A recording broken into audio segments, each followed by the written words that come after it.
Hi, welcome to the Destin Business Forum, brought to you by the Destin Area Chamber of Commerce. I'm your host, Amy Perry, and our guest today is Dan Gardner. He is the Vice President of Business Development with Compass Solar Energy. Did I get that right? Correct. All right, tell me what Compass Solar Energy is. We are a solar integration company, which means we take the product that's out there and build these into systems for homes, businesses, residents, commercial, military.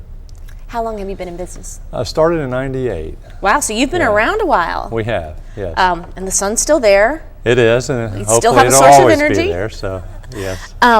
Okay, so let's just jump right into it. What type of products do you have? What do they do?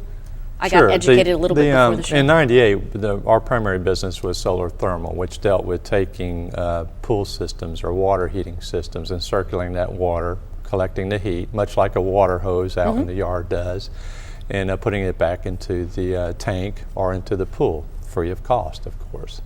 And so now, today, with the recent cost of solar power coming down, or the solar panels themselves to produce power is coming down, now we do a lot of solar electric. And that's a lot of what we do in our military and overseas installations, and also here locally. Solar electric is just providing electricity solarly? That's right, with the sun, basically. Okay. So it's taking the energy from the sun, harnessing that, and providing an alternative source. And that's really what solar was all about as we begin to look at coal, and we have environmental concerns that are out there today.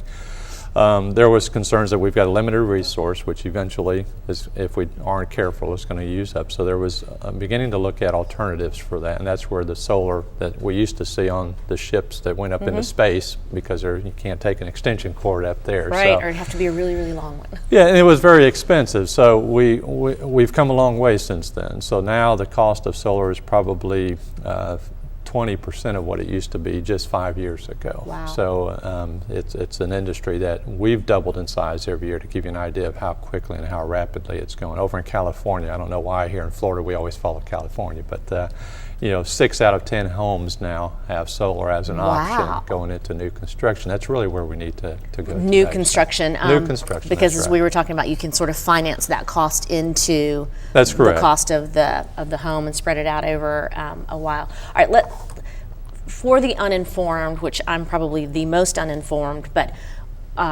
let's say I tell you, okay, Dan, I want to put solar in my existing home. What does it exactly do? I mean, you install solar panels. I don't call up my electric company and say, see you later. Right. I'm always going to have electricity. And as you explained it to me earlier, it's just depending on your system. If you've got a big solar system, Yes. You can pull a certain amount from the solar system and not use the electricity. And then let's say we have a cloudy day or a rainy day or at nighttime. That's right. You go back to pulling energy from the grid. You have it. I sound so knowledgeable. The grid. That's it. And another thing that I was confused about, I thought, well, if we have a really nice sunny day, I can store that energy, and then at night you're still pulling from your solar system. Yeah. And you could with it if you were to incorporate a battery system. A battery system, what it is, it's a generator. It's much like your gas generators that you have.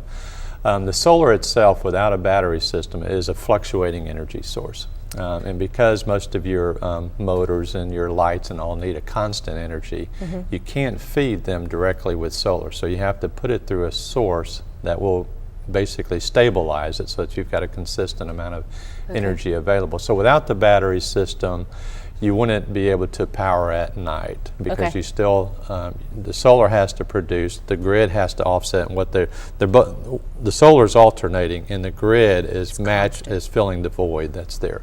Or if the solar is overproducing, then you're actually sending back through the grid and getting full credit for that. So. Yes, in a sense, you're spinning the meter backwards. So. That would be so neat to see. I have talked to people that have built completely solar. I don't know if you say solar efficient or solar powered homes. Yeah, totally off grid. And they send. I guess they're still connected to the grid, but it's going the other way. That's correct. And right. they could get a check, I guess, from the Well, you'll earn credit is what you do. Gotcha. The theory is you size a system ultimately so that you end up with what we call a net zero home. That means during the day you're actually using what you can, but you're producing enough to meet your need at night too. So you're earning enough credit so at nighttime when you draw back, the net difference is you have a zero energy bill.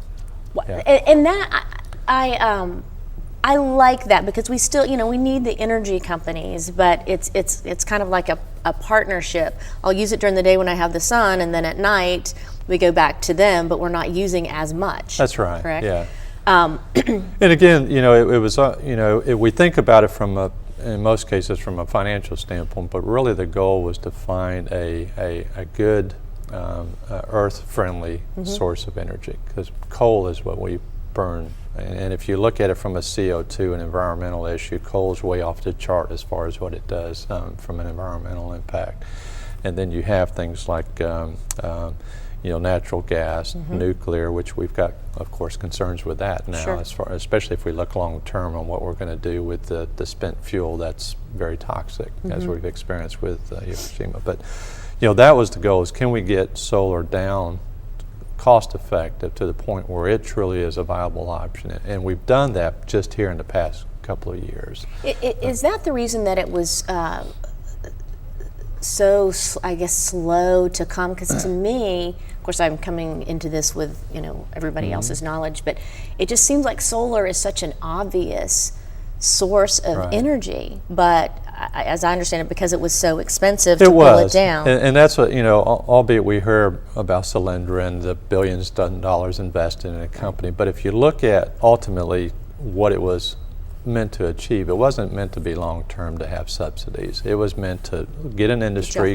jump-start it, which it did. So we've, that same system that I say was 15,000, just 3 years ago we were selling them for 40-something thousand. So that's how much it's really come down.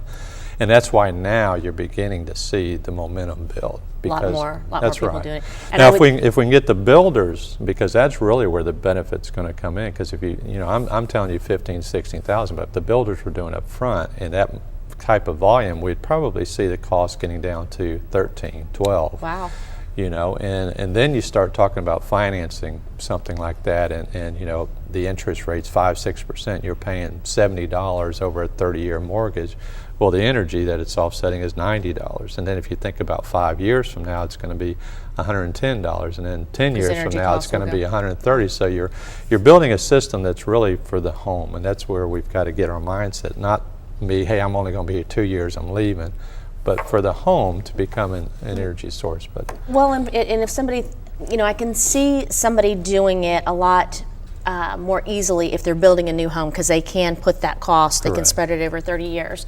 But as we were talking about before, if I have an existing home, if I say, okay, I'm gonna, do that, you can either finance it, I guess, or pay for it up front, but it's going to help the resale value of your home, I would think. That is correct. Now, we still have some education to do there, because appraisers, even though the Appraisal Institute came out with a new form, we have to get the appraisers to adopt that form. I don't want to talk negative about any industry, but usually the appraising industry, they look at what other homes sold for, and then they appraise it accordingly, and not really factoring in the value of, you're not installing an appliance, you're installing something that's actually putting more money into your pocket. So we need that's a big education thing, because even if the buyers think, okay, that's in there and I'm going to add value, banks and everything are going to go by what the appraiser says. We are out of time. Okay. I hope you come back in a year or so, and maybe the cost will be down even more. There you go. That's the goal. Thank you. I learned a lot. Thank you.